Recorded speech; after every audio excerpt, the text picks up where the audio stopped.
తెలంగాణ రాష్ట్రంలో 2023 డిసెంబర్‌లో assembly elections పూర్తయితే మొన్న మే 13వ తారీఖు పార్లమెంట్ ఎలక్షన్స్ సంబంధించినటువంటి పోలింగ్ కూడా పూర్తయినటువంటి పరిస్థితి. ఇక ఆ యొక్క సందర్భంలో అసెంబ్లీ ఎలక్షన్స్‌లో పోటీ చేసి గెలిచినటువంటి పల్లా రాజేశ్వర్ రెడ్డికి సంబంధించినటువంటి గ్రాడ్యుయేట్ ఎమ్మెల్సీ అనేది స్థానం ఖాళీ అయినటువంటి సందర్భంలో మరొకసారి బైపోల్స్ అయితే పెట్టాల్సినటువంటి అవసరం వచ్చింది. ఇక ఇదే సందర్భంలో చాలామంది గ్రాడ్యుయేట్స్ ముఖ్యంగా పట్టభద్రులకి ఈ గ్రాడ్యుయేట్ ఎలక్షన్స్ సంబంధించినటువంటి విషయంలో కనీస పరిజ్ఞానం కూడా లేకపోవడం, అసలు గ్రాడ్యుయేట్ ఎలక్షన్స్‌లో ఎలాంటి తప్పిదాలు చేస్తున్నారు, గ్రాడ్యుయేట్ ఎలక్షన్స్‌కి సంబంధించినటువంటి ఓటు ఎలా వారికి సంక్రమిస్తూ వస్తుంది, అలాగే అసలు గ్రాడ్యుయేట్ ఎలక్షన్స్‌కి సంబంధించినటువంటి విషయంలో లెక్కింపు ప్రక్రియ కొంచెం విచిత్రంగా కొనసాగుతూ ఉంటుంది. ఆ యొక్క లెక్కింపు ప్రక్రియ ఎలా ఉంటుంది?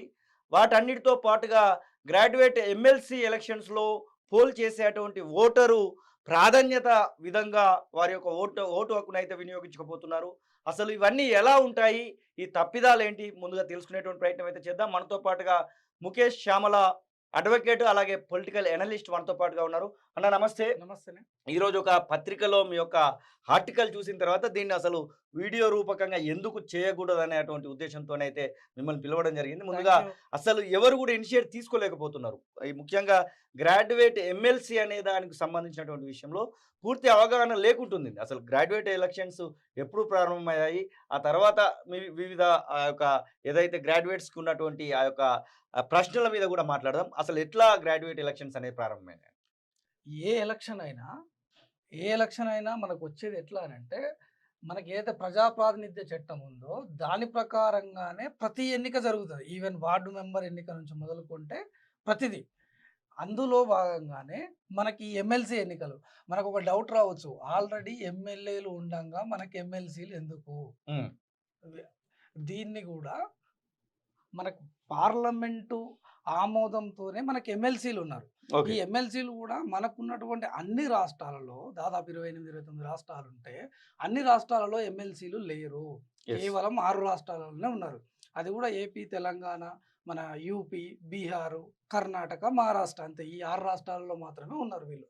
వీళ్ళ యొక్క ప్రాధాన్యత ఏంది అనంటే, ఎమ్మెల్యేలు డైరెక్ట్ ప్రజల ద్వారా ఎన్నుకోబడ్డ తర్వాత, ఈ ఎమ్మెల్సీలను ఎందుకు అనంటే, వీళ్ళు చేసినటువంటి చట్టాలలో ఈ ఎమ్మెల్సీలు ఈ చట్టాలని దీన్ని ఎగువ సభ అంటాం. దీన్ని దిగువ సభ అంటాం.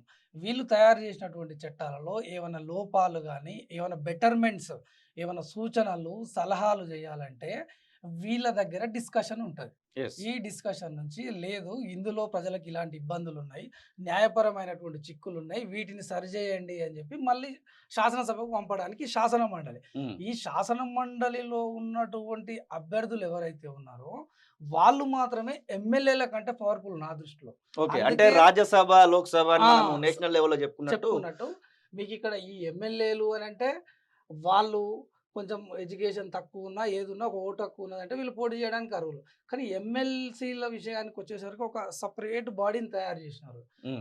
ఇందులో మళ్ళా వీళ్ళు ఎంతమందుండాలి, ఎందుకుండాలి అనే దాన్ని గూడా మనకు యాజ్ పర్ రాజ్యాంగం ప్రకారమే నడిచొచ్చింది. ఈ రాజ్యాంగం ప్రకారం చూసుకుంటే మన దగ్గర ఎమ్మెల్యే సీట్లు 119 ఉన్నాయి యెస్. తెలంగాణలో. అవును. దీనికి 1/3 చేస్తే హ్మ్. 40. 40 ఉండాలి. ఈ 40లో ఎవరెన్ని ఉండాలి, ఎట్లా ఉండాలని మళ్ళా యెస్. స్పెసిఫికేషన్. మళ్ళా గవర్నర్ కోటా, గ ఎమ్మెల్యే గ కోటా గ ఇట్లా గవర్నర్ వస్తా కోటా ఉంటాయి. వచ్చేసి ఒక 6 ఉంటాయి. హ్మ్. మీకు గ్రాడ్యుయేట్ ఎమ్మెల్సీలు 3 ఉంటాయి. యెస్. టీచర్ ఎమ్మెల్సీలు ఒక 3 ఉంటాయి. హ్మ్. ఒక 14 వచ్చేసి ఎమ్మెల్యేస్ వీళ్ళ ద్వారా ఎన్నుకోబడతారు. ఈ ఓకే. 14 మంది. హ్మ్. ఇంకొక 14 మంది వచ్చేసి యెస్. Local 40 bodies. అయిపోతున్నాయి. Local bodies. Hmm. Local bodies అంటే ఎవరంటే సర్పంచ్‌లు, జెడ్పీటీసీలు వాళ్ళకి సంబంధించినయా? సర్పంచులు ఉండదు. వార్డ్ హ్మ్. మెంబర్‌లు ఉండదు. ఓకే. ఎంపీటీసీలు, హ్మ్. జెడ్పీటీసీలు, కౌన్సిలర్‌లు, ఓకే. కార్పొరేటర్‌లు వీళ్ళు హ్మ్. ఎన్నుకుంటారు. ఓకే. సర్పంచ్, వార్డ్ మెంబర్‌లకు ఓటు లేదు. హ్మ్. ఆహ్, వి వి వీళ్ళు వీళ్ళు వి వి వి వీళ్ళొచ్చేసి ఇది టీచర్స్, గవర్నర్ కోటాకు ఇది సంబంధించింది. Graduates, yes. ఇది governor quota. Hmm. Governor quota అని కాదు గానీ, ఇందులో art, literature, yes. Social work చేస్తోళ్ళని వీళ్ళంతా ఏంది అనంటే సమాజం మీద ఒక బా బాధ్యత ఉన్నటువంటి వ్యక్తులు వీళ్ళు సమాజంలో మంచి జరగాలని చెప్పి ఒక సాహిత్యాన్ని రాస్తారు. వాళ్ళ దగ్గర డిఫరెంట్ కళలు ఉంటాయి. ఎస్. మీకు ఈ ఉపాధ్యాయులకి ఎందుకు ఇచ్చిర్రు, వేరే వాళ్ళకి ఎందుకు ఇయ్యలేదు అని అంటే, మన దగ్గర గురువుకు ఉన్నటువంటి విలువ ఇప్పటికీ అదే స్థానం ఉంది. మనం ఎస్. చదువు చెప్పినటువంటి గురువు కనబడ్డా కూడా, ఒక్క నిమిషం, చెప్పండి. కనబడ్డా కూడా మనం ఏం చేస్తాము అని అంటే ఖచ్చితంగా నమస్కరిస్తాము. కొంచెం అవును. ముందు వాళ్ళైతే పాదాభివందనం చేసేది. ఆ ఊర్లో టీచర్ వృత్తి చేసే వాళ్ళు అని అంటే వాళ్ళకు ఒక సపరేట్ ప్లాట్ఫామ్ ఉంటుంది. వాళ్ళకు మంచి అది ఉంటుంది. దాని తర్వాత మనకు గ్రామంలో విలువ ఉన్నది అని అంటే విద్యావంతులకు విలువ ఉంటుంది. ఎస్. అందుకోసం వీళ్ళని సెలెక్ట్ చేసినారు. ఈ లోకల్ బాడీస్ విషయానికి వస్తే మనకు 10 జిల్లాలు ఉంటే 10 జిల్లాలకు ప్లస్ రంగారెడ్డి, మహబూబ్ నగర్, కరీంనగర్, హైదరాబాద్కు ఎడిషనల్ ఒక 4 ఉన్నాయి. ఉమ్మడి 10 జిల్లాలు ప్లస్ 4. తర్వాత ఇక్కడ మీకు గ్రాడ్యుయేట్ వరంగల్, నల్గొండ, ఖమ్మం ఇప్పుడు జరుగుతున్నది ఒకటి, ఇంకొకటి మహబూబ్ హైదరాబాద్, నగర్. రంగారెడ్డి, మహబూబ్ నగర్ ఒకటి, ఎస్. నిజామాబాద్, కరీంనగర్, మెదక్, ఆదిలాబాద్. ఆదిలాబాద్ ఒకటి.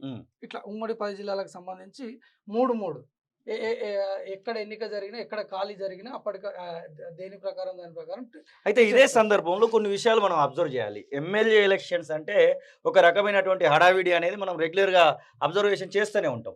కానీ ఎమ్మెల్సీ ఎలక్షన్స్కి వచ్చేసరికి ఈ అబ్జర్వేషన్ అనేది మనకు చాలా తక్కువ కనబడతా ఉంటుంది. అసలు ఇది ఎందుకోసం అంటారు? ఎమ్మెల్సీలకు ప్రాధాన్యత మీరు చెప్పినట్టుగా ఎక్కువనే అని చెప్తా ఉన్నారు. ఆ కోణాన్ని ఎట్లా చూడొచ్చు అంటారు? అయితే మీకు ఎమ్మెల్యే ఎన్నికలకు వచ్చేసరికి 18 సంవత్సరాలు నిండినటువంటి ప్రతి ఓటర్ పాల్గొనే ఒక మాస్ ఓటింగ్ సిస్టమ్ ఉంటుంది. అందులో అవును. కేవలం వాళ్ళు ఎవరినైతే ఎన్నుకోవాలో వాళ్ళ దగ్గర మాత్రమే వీళ్ళు వాళ్ళ గుర్తుకు దగ్గరనో వాళ్ళ పేరు దగ్గరనో వీళ్ళు ఓటేసి రావాల్సి ఉంటుంది. ఎస్.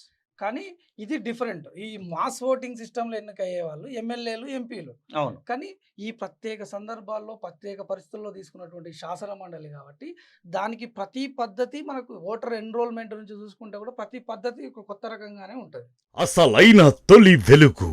ఫాలో వాట్సాప్ @తొలి వెలుగు అఫీషియల్.